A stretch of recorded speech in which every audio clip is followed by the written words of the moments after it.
భవిష్యత్ తరాలకు అద్భుతమైన నగరాన్ని అందించడమే తమ లక్ష్యమన్నారు మంత్రులు. సంస్థను ఇతర రంగాలకు విస్తరిస్తామని చెప్పారు. మూసీ హైడ్రాపై విమర్శలు మానుకోవాలన్నారు. వచ్చే ఏడాది బీసీ గురుకులాల్లో ఎంసెట్ నీట్ కోచింగ్ ఇప్పిస్తామన్నారు. ఇక రైతు రుణమాఫీపై బీజేపీ విమర్శలకు కౌంటర్ ఇచ్చారు లీడర్లు. హైడ్రా మూసీ ప్రక్షాళనపై ప్రతిపక్షాలు అపోహలు సృష్టించి ప్రజలను తప్పుదోవ పట్టిస్తున్నారని ఫైర్ అయ్యారు డిప్యూటీ సీఎం భట్టి విక్రమార్క. తమది ప్రజల ప్రభుత్వమని, ప్రజలకు జవాబుదారీగా ఉండే సర్కారని చెప్పారు.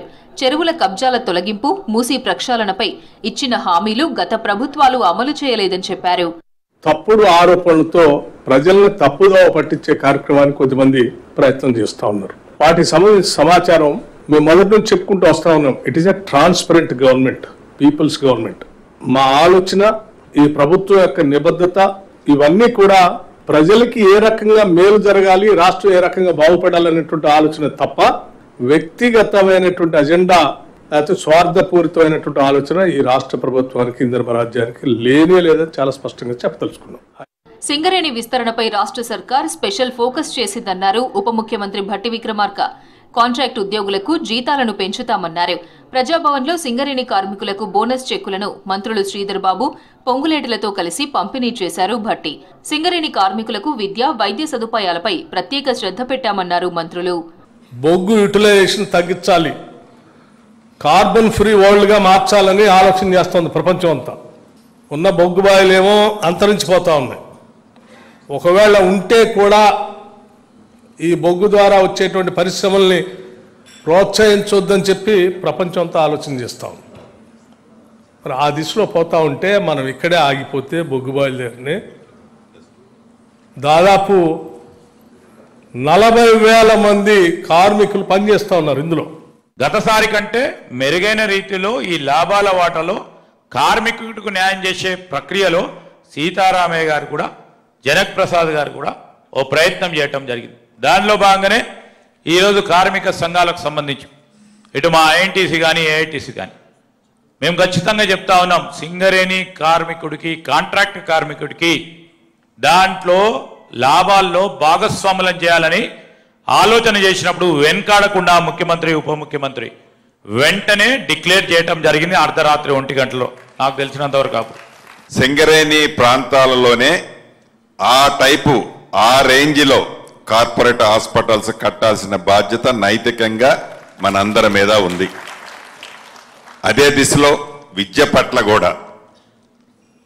పట్ల కూడా హైదరాబాదులో ఉండే టాప్ ఎడ్యుకేషనల్ ఇన్స్టిట్యూషన్స్ ఏవైతే ఉన్నాయో అదన్నిటినీ సమవుజ్జీలో తగ్గకుండా సింగరేణి ప్రాంతంలో కార్మికులతో పాటు ఆ ప్రాంత ప్రజలకు కూడా మనం పూర్తి భరోసా ఇవ్వాల్సిన అవసరం ఉంది.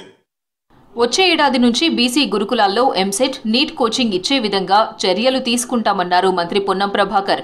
బంజారాహిల్స్లోని కొమరం భీం భవన్లో జరిగిన బీసీ సంక్షేమ శాఖ విస్తృత స్థాయి అధికారుల సమావేశంలో మంత్రి పొన్నం పాల్గొన్నారు. ఇక హాస్టల్ ప్రమోషన్లపై త్వరలోనే నిర్ణయం తీసుకుంటామన్నారు పొన్నం ప్రభాకర్. ప్రభుత్వం ఒక నిర్ణయం తీసుకుంది, ఒకసారి మొదటి పోస్టింగ్ తర్వాత ఎట్టి పరిస్థితుల్లో మార్పు చేయొద్దని. మొదటి పోస్టింగ్లోనే ఉద్యోగం తీసుకున్నప్పుడు మీకు వెబ్బాప్షన్ ఇచ్చినారు, ఎవరికి నాయకుని ప్రమేయం లేదు. ఆ సంఘటన జరుగుతున్నటువంటి సంఘటనలు విడిచిపెడితే ఇంకెవరైనా న్యాయపరంగా ట్రాన్స్ఫర్స్ ఉంటే తప్పకుండా అధికారులు ఆ కోణం నుంచి, మానవీయ కోణం నుంచి వాటిని చేస్తారు. కానీ అసహనం లేకుండా వృత్తి ధర్మంగా మన వృత్తిలో సంతృప్తి పొందే విధంగా పనిచేయాలని నేను ఆకాంక్షిస్తాను. రాష్ట్రంలో రైతు రుణమాఫీ ప్రధాని మోదీకి కనిపించడం లేదా అని ప్రశ్నించారు మంత్రి తుమ్మల నాగేశ్వరరావు.